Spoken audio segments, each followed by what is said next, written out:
El tintineo de la porcelana y el suave jazz dominical se enredaban en las esquinas del café como el vapor de una olla tranquila. Me senté junto a la ventana, donde la luz se filtraba a través del vidrio grabado con helechos y rozaba el borde de mi capuchino. Frente a mí, Lucía mantenía su postura impecable, los dedos sujetando delicadamente el tallo de su vaso de agua. No me miró cuando lo dijo. Solo dejó caer la frase entre sorbos de agua con limón. Hemos decidido no invitarte para el Día de las Madres, sin titubeos, sin palabras de consuelo. Solo un corte limpio de algo que no estaba lista para nombrar. No pregunté por qué. No fruncí el ceño, no parpadeé más de una vez. Asentí. Eso fue todo. A mi izquierda, Mateo se movió ligeramente. Sus dedos jugaban con la esquina doblada del menú, los ojos fijos en el cuchillo de mantequilla junto a su omelette intacto. No repitió sus palabras. Tampoco las contradijo. La mesera Lila, creo, regresó con una sonrisa demasiado brillante para el momento y rellenó mi café. Murmuré un gracias por hábito. Lucía pidió la cuenta. Saqué mi cartera antes de que alguno me mirara. No se preocupen, yo cubro lo mío, dije con voz tan firme como el platito de porcelana donde puse el dinero. Dejé el cambio exacto, ni un peso más, la propina calculada al centavo. Al levantarme, vi mi reflejo en el vidrio, una mujer mayor, con un suéter gris suave, el cabello recogido, con esmero perlas al cuello.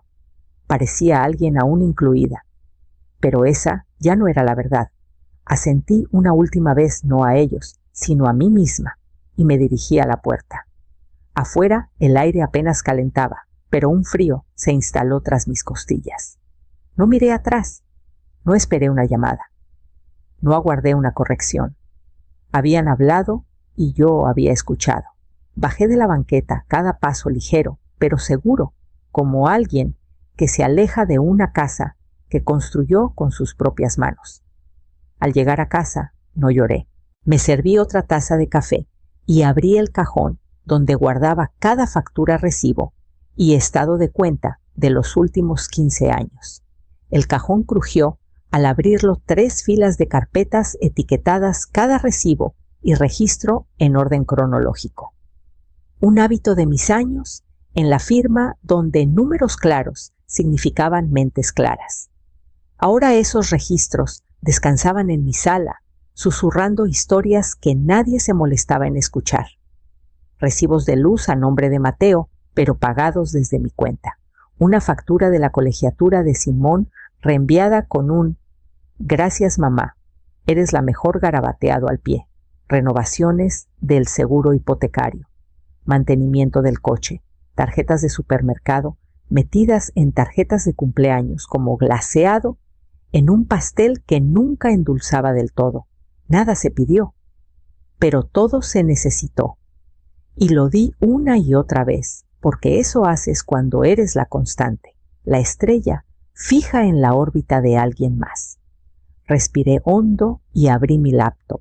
La hoja de cálculo me miró filas vacías esperando. Mis dedos dudaron sobre las teclas, inseguros al principio, pero luego los números fluyeron: transferencias mensuales, regalos anuales, emergencias inesperadas que siempre caían en mí. En 15 años había dado C4 800,000. No necesitaba verificar. Sabía que las cifras eran correctas. Los números no mienten, aunque las personas sí. Nunca hubo un gracias verdadero. Un asentimiento aquí. Un rápido «no tenías que hacerlo», siempre dicho después de aceptar la ayuda. Pero nunca una invitación real, ni para planear decidir pertenecer. Y este año menos aún, ni para un brunch de C600. Me recosté en la silla y miré el total otra vez. Era abrumador, no por su tamaño, sino por su invisibilidad. Toda esa generosidad escondida tras labios cerrados y carteras abiertas.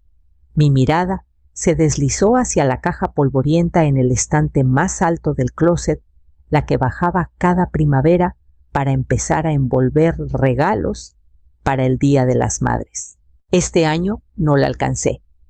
En cambio, tomé mi celular, busqué el número de la florería en Avenida del Sol y marqué cancelar. La voz de la florista, al otro lado de la línea, era alegre como si no acabara de perder un gran pedido para el Día de las Madres. Le dije que los arreglos, 12 centros de mesa, 2 arcos de entrada, un par de guirnaldas de orquídeas, no eran necesarios.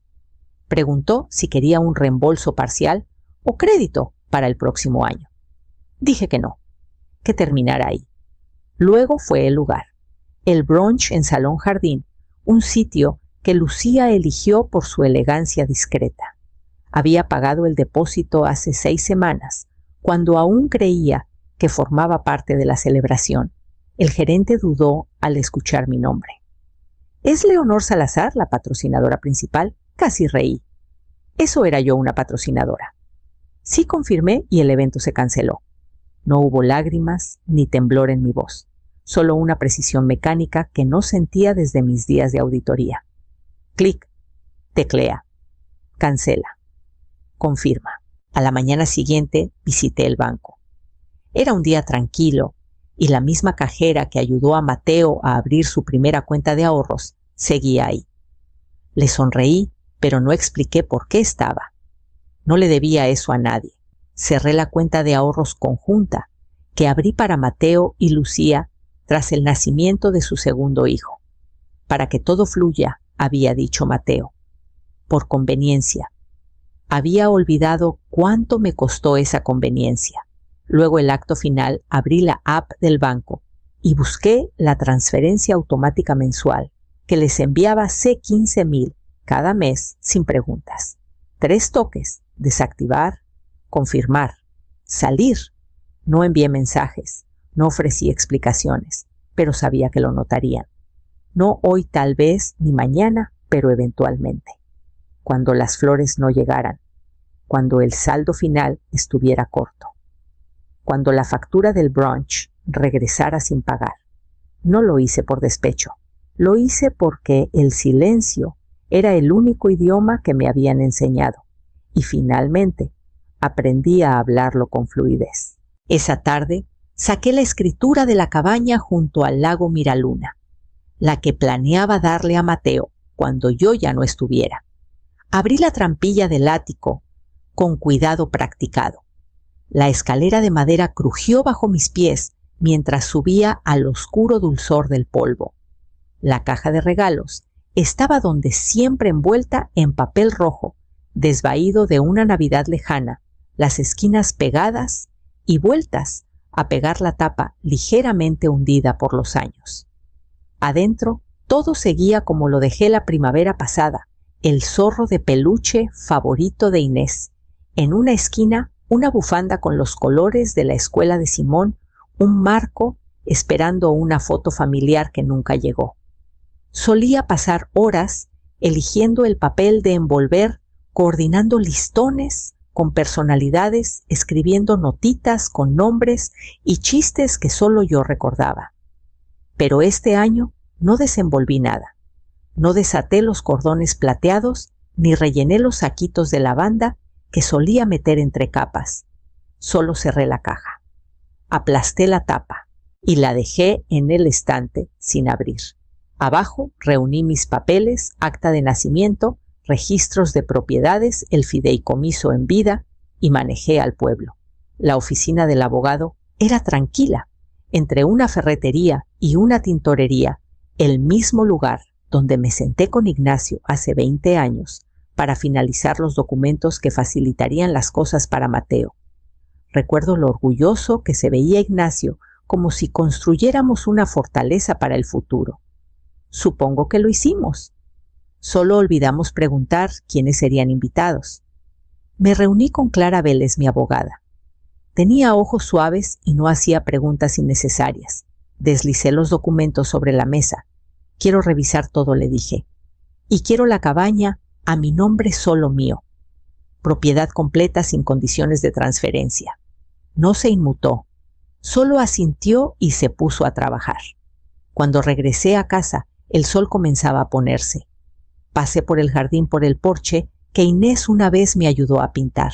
Entré, dejé mi bolso cerca de la puerta y noté algo en el estante del pasillo, una pequeña corona de fieltro y piñas que Inés hizo para mí el año pasado, atada con hilo y etiquetada con su letra temblorosa para la abuela que hace las galletas. La dejé ahí, pero no la toqué. En cambio, llamé a Teresa.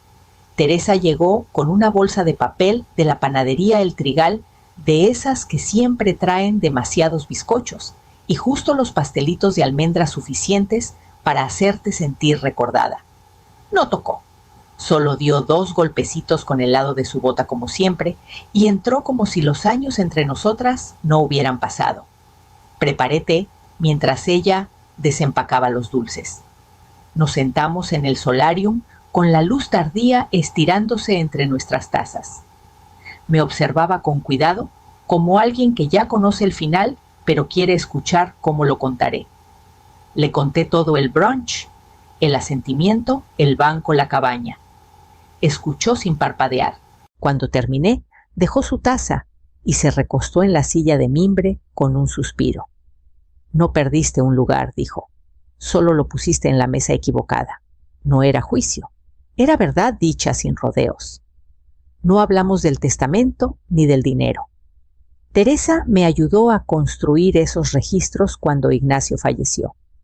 Había visto la matemática silenciosa del sacrificio año tras año. Sabía que no estaba enojada, solo harta de ser útil sin ser valorada. Antes de irse, presionó algo en mi palma. Una pequeña moneda plateada de esas fichas de un viejo parque de diversiones al que llevábamos a los niños. No había pensado en ese lugar en años. Guárdala, dijo, para cuando olvides que aún puedes elegir.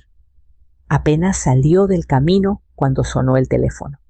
Casi no contesté, pero reconocí el número y una pequeña parte de mí, hábito viejo, tal vez lo tomó.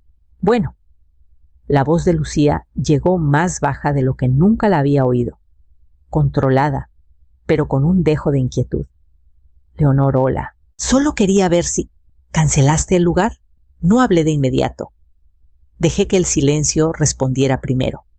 Entiendo, dijo al fin. Nosotros... Bueno, estamos teniendo problemas para coordinar todo. La florista dijo que también llamaste. Esperé. Hubo una pausa, luego una respiración diferente, tensa e insegura. No sabíamos que harías cambios. Casi sonreí. Lo hice, dije simplemente, y colgué. A la mañana siguiente, planché mi falda y fui al centro de mayores. El centro comunitario olía ligeramente a limón y linóleo viejo. Un cartel en la puerta decía, martes de baile. ¡Bienvenidos principiantes! Dudé un momento. Luego entré. Una mujer llamada Marina me dio una etiqueta y una botella de agua.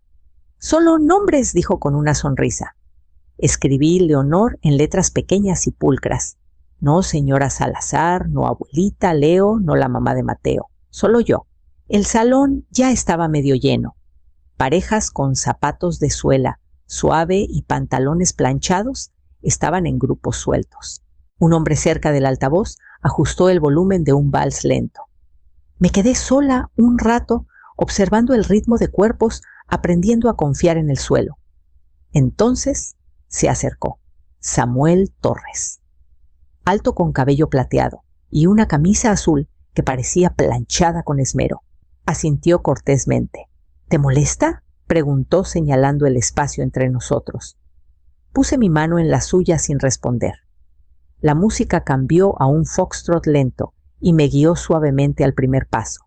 Me moví rígida al principio, contando compases en mi cabeza como números en un registro. Pero Samuel no apresuró. Me siguió paciente sin imponerse. No había bailado en años, no desde Ignacio, no desde que mis caderas aprendieron los dolores del amanecer demasiado pronto. «Eres natural», dijo Samuel en voz baja. «No soy contadora», respondí, y para mi sorpresa, él rió. «Yo también». Me sorprendió lo fácil que salió. Bailamos el resto de la canción y otra más. Cuando nos sentamos, no preguntó por mi familia. Preguntó si prefería mermelada de chabacano o de naranja. Salí del centro más ligera de lo que entré, no solo en el cuerpo, sino en algo que aún no podía nombrar. Caminé a casa en lugar de manejar, dejando que la brisa rozara mi mejilla como algo familiar redescubierto. Esa noche hice pan tostado y té y bailé descalza en mi cocina mientras la tetera se calentaba. Y por la mañana respondí al mensaje de voz de la biblioteca. La casa estaba silenciosa esa mañana más que de costumbre, sin olor a tocino flotando desde la cocina, sin mensajes sonando con emojis alegres o planes a medias. Por primera vez en décadas no tenía obligaciones. Y por primera vez no me sentí vacía. Me sentí clara. Me vestí con una blusa lavanda suave y pantalones grises, me recogí el cabello con el broche que Inés decoró con lentejuelas y pegamento y caminé 2 calles hasta la biblioteca. Los niños ya se acomodaban en el rincón de lectura cuando llegué. Almohadas desperdigadas en círculo, luz suave, cayendo desde el tragaluz. Verónica, la bibliotecaria, sonrió y me dio un libro ilustrado con cubierta azul marino. Tomé mi lugar, espalda recta, lentes bien puestos. Luz fue la última en sentarse. Pequeña con rizos oscuros y calcetines desparejados, se sentó tan cerca que su rodilla rozó el dobladillo de mi pantalón. No se movió. Escuchó. Leí El zorro silencioso, una historia sobre un animal del bosque que traía calma al caos solo con estar quieto. Al pasar la última página, el cuarto quedó en silencio un momento, como siempre hacen las buenas historias. Luz me miró y susurró: «Suenas como alguien que sabe arreglar días tristes». No respondí de inmediato, solo sonreí y aparté un mechón suelto detrás de su oreja. Luego repartí las galletas de jengibre que envolví en papel encerado y listón esa mañana, cada una atada como regalo, porque lo eran. De vuelta en casa, hice un pastel de limón desde cero. Había comprado los ingredientes la semana anterior sin saber si tendría ánimos de seguir, pero lo hice. Lo dejé enfriar en la encimera, lo glaseé con una capa fina de vainilla y puse una vela blanca en el centro. La encendí. Nadie cantó, nadie aplaudió. Cerré los ojos e hice un deseo que no le contaría a nadie, no porque fuera frágil, sino porque por fin era solo para mí. Tras apagarse la llama, corté un pedazo, lo puse en la vajilla fina y miré por la ventana cuando un coche entró al camino. Había pasado una semana desde el Día de las Madres suficiente para que el silencio calara.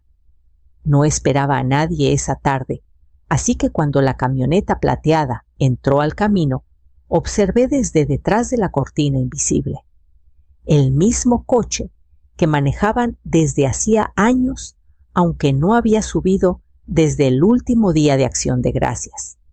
Mateo bajó primero los hombros encorvados como un niño esperando un regaño. Lucía lo siguió pulida como siempre, pero sus movimientos eran tensos, ensayados. Simón salió despacio con los ojos pegados al celular. Inés sostenía un papel doblado en ambas manos, apretándolo como si pudiera volar si lo soltaba. Abrí la puerta antes de que tocaran. Sin sonrisa, sin ceño, solo una puerta abierta y el leve aroma a pastel de limón aún en la cocina. «Venimos a hablar», dijo Mateo con voz más débil de lo que recordaba. Asentí y me hice a un lado, sin palabras aún. Los dejé entrar. Lucía se sentó al borde del sofá, las rodillas juntas. Mateo se quedó detrás, inseguro de dónde encajaba. Simón rondaba la puerta e Inés, dulce niña, caminó hacia mí y me dio la tarjeta. Estaba dibujada con lápices de colores 3 figuras de la mano bajo un sol grande. Mi nombre en letras mayúsculas sobre un corazón morado. No reaccioné, todavía no. Serví té, silenciosa, firme, sin azucarera, sin galletas. Solo té en las viejas tazas con rosas que había guardado por años, las que nunca notaban, pero siempre usaban. Mateo fue el primero en intentar.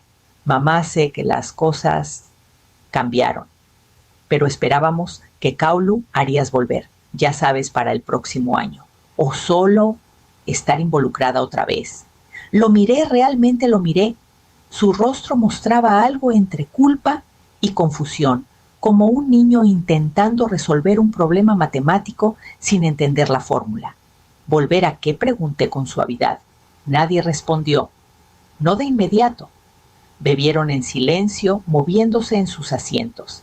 Serví más té, llené la taza de Inés, luego me levanté y abrí la ventana para dejar entrar el aire de principios de verano. Nos sentamos en la mesa de la cocina, cada uno con su té, jugo o nada. No ofrecí comida. Había sobras en el refrigerador, pero esta no sería una comida recordada por calidez. Inés se acercó deslizando un segundo papel en mi mano mientras los demás estaban distraídos. Estaba doblado con cuidado en un cuadrado con crayón asomando por los bordes. Al abrirlo, vi una corona torcida, dibujada en amarillo y azul con picos irregulares, sobre un rostro que se parecía al mío. Debajo, en letras desiguales, sigue siendo mi reina. Presioné la nota contra mi pecho un instante antes de doblarla otra vez. No dije nada, pero la vi observándome y le di el asentimiento más leve. Fue suficiente. Simón comió en silencio. Levantó la vista una vez, como queriendo hablar, pero no dijo nada. No insistí. Lucía carraspeó moviéndose en su silla. Supongo debería disculparme por cómo dije las cosas. No fue mi intención lastimarte. Su voz se desvaneció en el vapor de su taza. No era tanto una disculpa como la sugerencia de que tal vez se había dado. Asentí no en aceptación, sino en reconocimiento. Mateo exhaló largo y lento y me miró desde el otro lado de la mesa. Sobre las cuentas, dijo evitando mis ojos. Si estás pensando en reactivar las transferencias, realmente nos vendría bien la ayuda otra vez. Ha sido mucho. Alcancé el montón de servilletas de tela junto al fregadero y saqué una. La desdoblé, la alisé y se la entregué. Dibújame una razón, dije. Me miró confundido. Una razón que no sea por necesidad, añadí. Una que hagas por saber quién soy y qué he hecho. Solo una. Miró la servilleta, como si pudiera escribirse sola si la sostenía lo suficiente. Su pluma nunca se movió. Me levanté, tomé la servilleta, la doblé y la puse cuidadosamente junto a la estufa. Luego entré a la otra habitación y levanté la corona de Inés del estante. El nuevo letrero estaba enmarcado sobre el rincón de lectura, junto al estante con peluches gastados y libros de tapa blanda. Narradora, residente Leonor Salazar. La fuente era simple negra sobre crema, de esas que no piden atención, pero la ganan en silencio. Me quedé ahí un momento dejando que el nombre se asentara sobre mí, sin roles, sin ataduras, solo yo. Esa mañana leí El zorro silencioso otra vez y los niños se acercaron sin necesitar invitación. Luz se acurrucó en un puff cerca de mis pies, sosteniendo una galleta con ambas manos. Nadie preguntó si era madre o abuela. Solo escucharon con ojos grandes, como si cada frase cosiera la sala. Al terminar la lectura, Samuel entró con una bolsa de papel bajo el brazo, pastelitos de canela aún tibios. No dijo mucho, solo los entregó con una sonrisa cómplice, y nos sentamos en la banca junto a la ventana, nuestras palabras vagando como viento entre árboles abiertos. Preguntó si quería bailar otra vez ese viernes. Dije que lo pensaría, pero mi respuesta ya era sí. Al regresar a casa, el correo estaba ordenado en el buzón. Un sobre, con el nombre de Inés en letras redondas y grandes. Adentro, una tarjeta dibujada con marcadores y pluma de gel. Una figura pequeña con lentes y un libro estaba bajo un árbol rodeada de corazones y estrellas. Quiero ser como tú cuando crezca. Con cariño, Inés. Presioné mi pulgar en la tinta antes de poner la tarjeta en el mantel junto a la corona que finalmente colgué donde los invitados pudieran verla. Esa noche preparé una taza de té de menta, me envolví en el cardigan que tejí hace años y encendí una vela cerca del sillón donde leo. Tomé mi libreta, la de garabatos y retazos, y abrí una página en blanco. En la parte superior, con letra firme, escribí: esta historia es mía. Luego, comencé de nuevo, no como la madre de alguien, no como el recuerdo de alguien, sino simplemente como Leonor.